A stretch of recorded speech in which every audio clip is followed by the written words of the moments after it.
जय जय रघुवीर समर्थ. समर्थ म्हणतात की जिद्द, चिकाटी आणि विश्वास कधीही सोडू नका.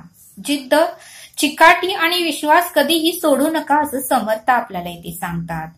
समर्थ म्हणतात की दिव्यात तेल असेल तर दिवा सतत जळत राहतो. समर्थ म्हणतात की दिव्यात ज्या वेळेस आपण तेल घालतो त्यावेळेस दिवा हा सतत जळत राहतो, पण ज्यावेळेस त्या दिव्यातील तेल हळू करत कमी होतं आणि शेवटी मात्र दिवा हळूहळू करत कमी होऊन शेवटी दिवा विझून जातो.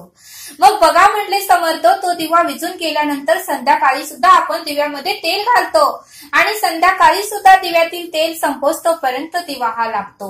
पण जसं त्या दिव्यातील तेल कमी होत जातं तसं दिवाही हळूहळू कमी होत जातो आणि शेवटी मात्र दिवा विझून जातो. मग समर्थ म्हणतात की विवेकातून घ्या. समर्थ म्हणतात की विवेकातून घ्या. आपण जर सकाळची 7 टायमाची उत्तमाची उपासना केली तर संध्याकाळपर्यंत आपला दिवस हा उत्तमाचा जाणार आहे. आपल्याला कोणताही त्रास होणार नाही आणि आपलं आरोग्यही उत्तमाचं राहणार आहे आणि आपल्याला जर संकट मोठं येणार असेल ते तर छोटस संकट येईल असं समर्थ आपल्याला ते सांगतात. आणि जर आपण संध्याकाळची उपासना केली 7 भागाची तर सकाळपर्यंत आपल्याला कोणताही त्रास होणार नाही, कोणतंही संकट येणार नाही असं समर्थ आपल्याला ते सांगतात. म्हणून समर्थ म्हणतात की बघा म्हटले, गाडीतील पेट्रोल संपल्यानंतर गाडी चालू होत नाही म्हटले समर्थ. ज्यावेळेस आपण त्या गाडीमध्ये पेट्रोल टाकतो त्यावेळेसच ती गाडी स्टार्ट होते, सुरू होते असं समर्थ आपल्याला ते सांगतात. आणि बघा म्हटले समर्थ, मोबाईलचा रिचार्ज मारला तरच नेटपॅकही चालतो आणि फोनही लागतात. जर रिचार्ज संपला तर फोनही लागत नाहीत आणि नेटही चालू होत नाही.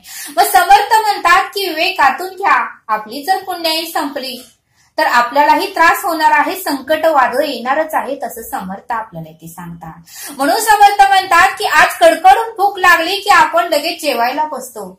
आपण जेवायचं कधी विसरलोय का? सकाळी भूक लागली की आपण सकाळी जेवायला बसतो, संध्याकाळी भूक लागली की संध्याकाळी जेवायला बसतो. मग त्या परमेश्वराला, त्या परब्रह्माला, त्या उपासनेला का विसरायचं, त्या श्रवणाला का विसरायचं असं समर्थ आपल्याला ते सांगतात. म्हणून समर्थ म्हणतात की शेवटच्या श्वासापर्यंत जर आपलं आरोग्य उत्तमाचं राहावं असं वाटत असेल, शेवटच्या श्वासापर्यंत जर आपल्या आयुष्यामध्ये संकट कमी यावी असं आपल्याला वाटत असेल तर त्या परब्रह्माचे, त्या सद्गुरूंचे चरण कधीही सोडू नका असं समर्थ आपल्याला ते सांगतात. म्हणून समर्थ म्हणतात की आपला दृढ विश्वास त्या परब्रह्मावर पाहिजे आणि आपल्याकडे चिकाटीही पाहिजे आणि जिद्दही पाहिजे असं समर्थ आपल्याला ते सांगतात. समर्थ म्हणतात की एखादं काम करत असतो त्यामध्ये आपण सातत्य ठेवलं पाहिजे आणि आपल्यावरही विश्वास पाहिजे आणि त्या परब्रह्मावरही विश्वास पाहिजे असं समर्थ आपल्याला ते सांगतात. समर्थ आपल्याला एक बोध सांगतात. समर्थ म्हणतात एक चिमणी होती आणि त्या चिमणीचं पिल्लू समुद्रामध्ये पडलं होतं. त्यावेळेस त्या चिमणीला वाईट वाटत होतं. चिमणीने खूप त्रास सहन केला आणि हळूहळू करत चोचीतलं पाणी आणायची आणि जमिनीवर टाकायची आणि बाकीच्या चिमण्या मात्र हा सर्व प्रकार पाहून त्या चिमणीकडे आले आणि त्या चिमणीला म्हणू लागले, अगं तू वेडी आहेस का? तू हे काय करत आहे? छोट्याशा तुझ्या चोचीतून तू पाणी घेतेस आणि जमिनीवर टाकतेस. हा प्रकार किती वेळ झाला आम्ही बघत आहे आणि तुला विचारण्यासाठी आम्ही तुझ्याकडे आलेलो आहे. काय नेमकं झालंय ते तरी आम्हाला सांग. त्यावेळेस ती चिमणी म्हणाली, माझं पिल्लू, माझं बाळ ह्या पाण्यामध्ये पडलेलं आहे आणि त्याला मी वाचवायचा प्रयत्न करत आहे. मी त्याची आई आहे आणि माझा प्राण गेला तरी चालेल पण मी त्याला वाचवणारच. त्यावेळेस बाकीच्या चिमण्या हसू लागल्या. त्यावेळेस ती चिमणी म्हणाली, सल्ले देऊ नका, मदत करायचं तर करा, नाहीतर इथून तुम्ही निघून गेलं तरी चालेल. पण बाकीच्या चिमण्यांना वाईट वाटलं कारण ती त्यांची मैत्रीण होती. त्यावेळेस त्या चिमण्याही म्हणाल्या, आम्हाला माफ कर, आम्हीही तुला मदत करतो. बाकीच्या चिमण्याही तोच प्रकार करू लागल्या.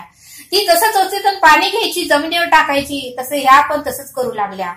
मग हा सर्व प्रकार परब्रह्म परमेश्वर पाहत होता. ती चिमणी म्हणाली, मी शेवटच्या श्वासापर्यंत माझी जिद्द सोडणार नाही, माझी चिकाटी सोडणार नाही आणि माझ्यावरचा विश्वास आणि परमेश्वराचा विश्वास मी कधीही कमी होऊ देणार नाही. माझा परमेश्वरावर पूर्ण विश्वास आहे, तो माझ्या बाळाला वाचवणार आणि माझ्यावर पूर्ण विश्वास आहे की मी माझ्या बाळाला वाचवणार.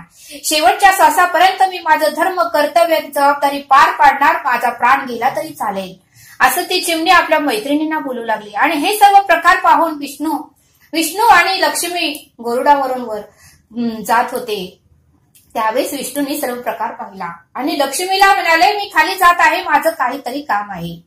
त्यावेळेस लक्ष्मी म्हणाली, तुम्ही जाऊ नका. तरीही विष्णू म्हणाले, माझा भक्त संकटात आहे आणि मी त्याला मदत करायला जाणार. मग विष्णूंनी गरुडाचं रूप घेतलं आणि खाली आले आणि त्या चिमणीला म्हणाले की मी तुझी मदत करतो, तू काळजी करू नको. आणि पूर्ण समुद्राचं पाणी त्या गरुडाने एकीकडे केलं आणि पूर्ण जमीन एकीकडे केली आणि मग ते चिमणीचं बाळ सुखरूपपणे त्या समुद्राच्या पाण्यामध्ये होतं. पाणी एकीकडे केलं आणि जमीन एकीकडे केल्यानंतर मात्र ते बाळ त्या चिमणीला दिसलं आणि चिमणीने लगेच आपल्याला पिल्लाला उचललं आणि ती बाजूला आली. आणि मग मात्र त्या गरुडाची तिने धन्यवाद केलं आणि आभार मानले की खरंच खूप खूप धन्यवाद, तुम्ही माझ्या बाळाला वाचवलं, तुम्ही माझ्यासाठी परब्रह्म आहात, परमेश्वर आहात. आणि ती चिमणी त्या गरुडाच्या पाया पडू लागली. मग गरुडही तिची मदत करून तेथून निघून गेली. बघा म्हणले समर्थ, विवेकातून घ्या. म्हणजे परमेश्वर परब्रह्म, जर आपण त्याच्यावर विश्वास ठेवला, आपली जर कामामध्ये जिद्द असेल, चिकाटी असेल, आपल्यावर विश्वास, परब्रह्मावर विश्वास असेल, तर तो कोणाच्याही रूपात येऊन आपली मदत ही नक्कीच करतो, असं समर्थ आपल्याला ते सांगतात. पण आपण मात्र जिद्द ठेवायची, चिकाटी ठेवायची, विश्वास ठेवायचा. एक ना एक दिवस माझं स्वप्न पूर्ण होणार, एक ना एक दिवस परमेश्वर माझी इच्छा पूर्ण करणार आणि एक ना एक दिवस परमेश्वर माझ्या मदतीला येणार. असा आपला दृढ विश्वास आपल्यावरही पाहिजे, परब्रह्मावरही पाहिजे, जिद्दही पाहिजे आणि चिकाटीही पाहिजे, असं समर्थ आपल्याला इथे सांगतात. समर्थ म्हणतात की फुलांचं आयुष्य किती असतं म्हणले समर्थ. फुलांचं आयुष्य फक्त 1 दिवसाच असतं. तरीही फुलं कधीही रडत नाहीत, कधीही आपलं गारानं परब्रह्माला सांगत नाहीत किंवा कधीही परब्रह्माला टीका करत नाहीत किंवा परब्रह्माला दोष देत नाहीत. ती फुलं उमलतात, सर्वांना सुगंध देतात, पण फुलांची एकच जिद्द असते, एकच चिकाटी असते की मी माझ्या सद्गुरूंच्या चरणी जाणार, मी माझ्या सद्गुरूंच्या चरणी जाणार, हा फुलांचा विश्वास असतो. मग ती झाडावरची फुलं, ती रानातली फुलं मग गाडीत जातात, गाडीतून ती मार्केटमध्ये येतात, तरीही त्या फुलांचा विश्वास असतो की आम्ही सद्गुरू चरणी जाणार.